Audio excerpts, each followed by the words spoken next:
y vamos a dialogar con el abogado Damián Torres. Primero saludarte, Damián, ¿cómo estás? Buen día. ¿Qué tal? Buen día, Lucas, buen día a toda la gente allí de la radio y de la audiencia que está escuchando. Bueno, justamente hay varios temas para abordar, pero precisamente cómo va y por supuesto cómo continúa el caso Mandagaray, que bueno, que se dio a conocer además también en distintos lugares y medios, que fue un caso que impactó bastante.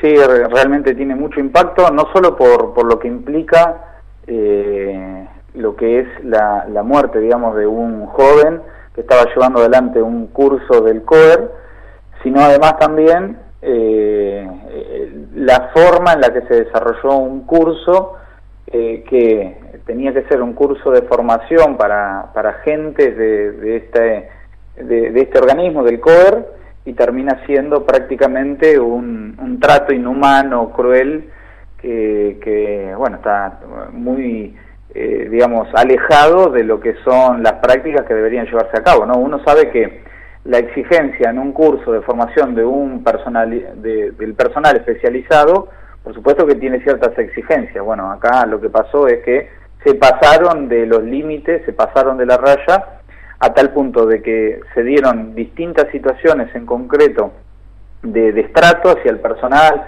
una exigencia física al límite, con poco alimentación y con poco descanso, ¿no? Y bueno, y encima de todo eso termina con la muerte de Gabriel Mandagaray, así que tiene mucho impacto el tema.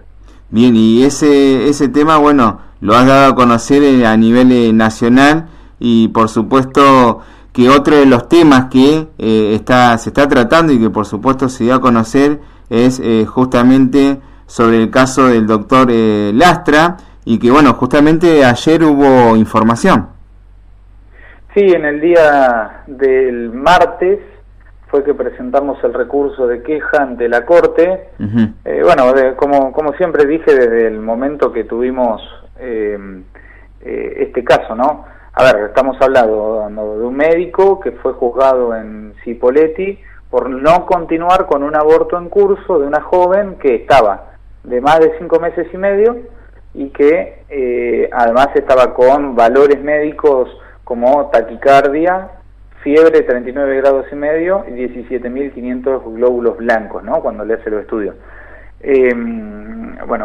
Rodríguez Lastra fue condenado, obviamente que yo he sostenido siempre de que es una condena más relacionada con lo ideológico, en el sentido de tratar de adoctrinar a los médicos, porque si lo miramos desde el punto de vista médico-clínico, Rodríguez Lastra actuó como tenía que actuar, ¿no? En situación de cómo estaba la joven. Bueno, obviamente que todo este caso fue trascendido por la discusión del aborto.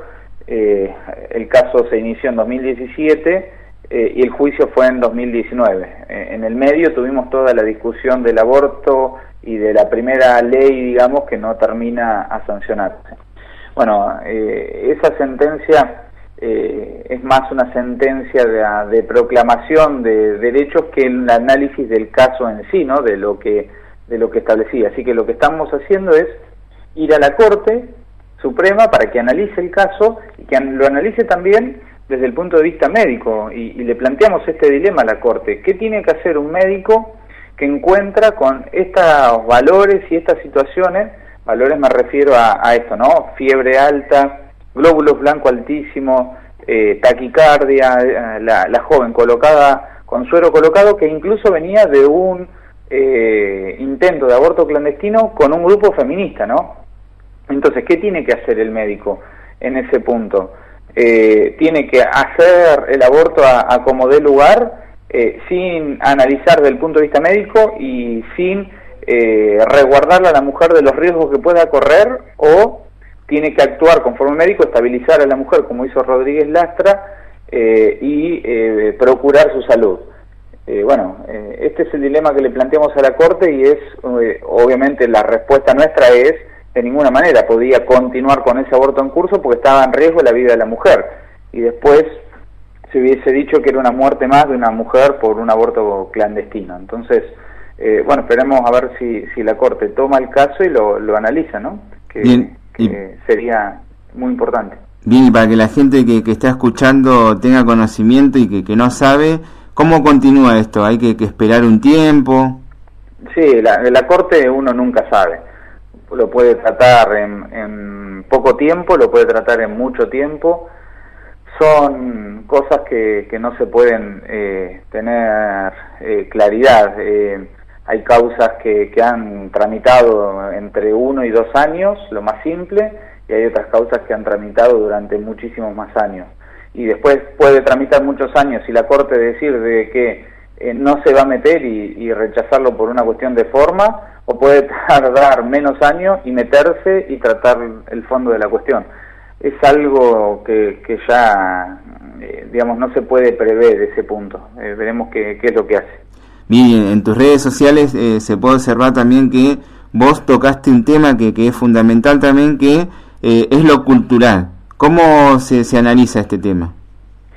Sí, porque lo que digo es, bueno, la parte judicial, siempre sabíamos que este tema iba a llegar a la Corte, de una u otra manera, por la trascendencia del tema, pero bueno, desde lo judicial ya queda poco, queda la Corte, después podrá quedar algún tipo de revisión, pero no hay mucho más que eso desde lo judicial. Ahora, el caso trasciende lo judicial, y de hecho por eso también escribí el libro, ¿no?, de cuando salvar vidas se convirtió en delito, porque cuento el caso.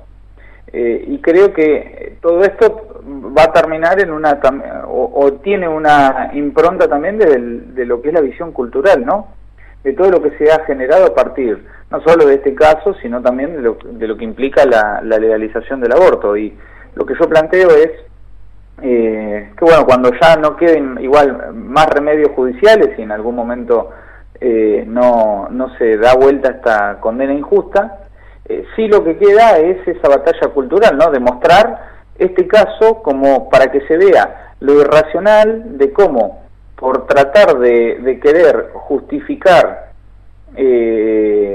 o alzar el derecho al aborto, fueron contra un médico a tal punto de demonizarlo, de plantear como que el médico es el ícono del patriarcado, del machismo y de muchas cuestiones, totalmente alejado de la realidad de lo que es Leandro, un médico que se vino a la Patagonia a buscar tranquilidad y paz y le pasó esto.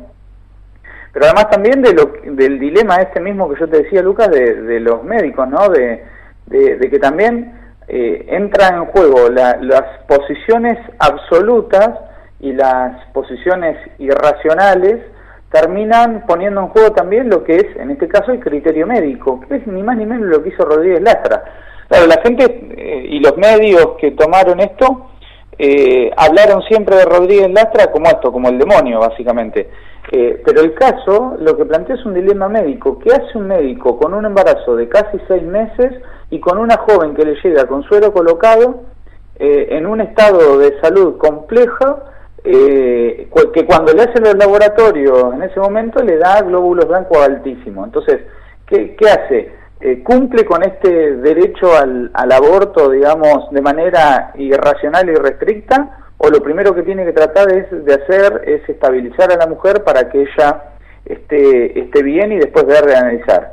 Rodríguez Lastra intervino solamente el día 2 de abril. El día 3 de abril ya no era el médico, y ningún médico de los que intervino posteriormente, en aquel entonces, hizo el aborto. Ahora, ¿por qué solamente lo imputaron y por qué solamente lo juzgaron a Rodríguez Lastra? Bueno, porque había que poner un médico como para condenarlo y mostrar. Hoy, si miramos el protocolo de aborto, el protocolo contiene el caso Rodríguez Lastra como un ejemplo de que si no haces el aborto te va a pasar lo que le pasó a Rodríguez Lastra. Y todavía el caso ni siquiera está firme. Entonces, por eso lo cultural, porque en definitiva, más allá de las leyes, más allá del caso judicial y lo que los jueces digan, hay muchas cuestiones que como sociedad también nos vamos a tener que replantear. Incluso, más allá de que si uno está filosóficamente de acuerdo o no está de acuerdo con la ley de aborto, no se puede ni siquiera tener tampoco hasta posiciones irracionales, como por ejemplo muchos de los que sostienen el aborto, a tal punto de neutralizar y no analizar y no entender que existe también una cuestión de criterio médico en ese momento, y que incluso hay médicos que no lo quieren hacer porque eso va en contra de sus creencias, y que están en su derecho de no hacerlo. Bueno, todos estos puntos son temas que creo que dentro de lo que es la sociedad también se van a tener que debatir, y salir de la posición extrema de querer obligar a un médico de que haga un aborto, porque sí.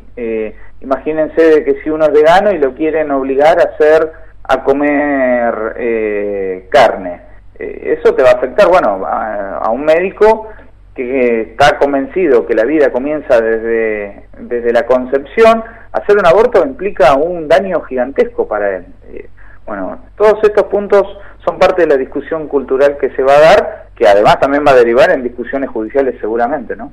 Bien, y aprovechando la oportunidad, otro de los temas y problemas que hay y que aumentaron en pandemia, vos seguramente nos vas a contar, es sobre las estafas telefónicas, ¿no? Sí, ha habido un avance y un incremento, sobre todo desde que los bancos han tenido, se han ayornado a mejorar la calidad y la forma de incursión en la tecnología, basado también en la pandemia. Aparecieron los vivos que han utilizado estos mecanismos como para llevar adelante mayor cantidad de estafas, ¿no? Por eso la gente tiene que saber fundamentalmente que no tiene que darle sus claves personales a nadie, no tiene que tener mucho cuidado cuando habla con alguien y le quieren hacer el trámite del banco, o cuando llaman y se hacen pasar de que son de algún organismo y demás. Las claves son personales, ningún banco ni ningún organismo nacional te va a pedir una clave, sobre todo las claves de home banking, porque donde entregás la clave de home banking y se meten a tu cuenta, te piden préstamos, te hacen transferencias, te hacen un agujero gigantesco. Entonces hay que tener muchísimo cuidado. Mucha gente fue estafada con que se ganó un premio y tenía que depositar para envío, y le hicieron depositar dinero en cuentas que la perdieron. Hay muchas modalidades. Lo importante y lo necesario es tener muchísimo cuidado en que primero se da por parte del estafador una búsqueda de acreditar la identidad, digamos, de que es quien dice ser: gerente de un banco, empleado de un banco, empleado de ANSES, empleado de AFIP. Primero va a tratar de mostrar que es quien dice ser. Segundo, va a mostrar de que es creíble lo que está haciendo. Entonces la gente va a entrar en el error de creer que está haciendo un trámite necesario o que está comprando algo que es y demás. Y tercero, se da esta situación de que te sacan el dinero. Entonces, no hay que quedarse nunca con la conversación con la persona. Si nos dan un nombre, nos dicen que es Juan Pérez, que es del banco, bueno, hay que ir a las páginas oficiales de los bancos, hay que ir a las páginas oficiales de los organismos para chequear si existe ese nombre, si es empleado, e incluso si existiese, hasta se puede llamar y consultar para ver si esas operaciones son normales y habituales. Y nunca nadie te va a pedir una clave, porque eso, si te piden una clave, quiere decir que puede ser parte de una estafa. Así que a tener muchísimo cuidado. Gracias, Damián, por estar aquí en El Politólogo y El Político. De nada, Lucas, un abrazo grande.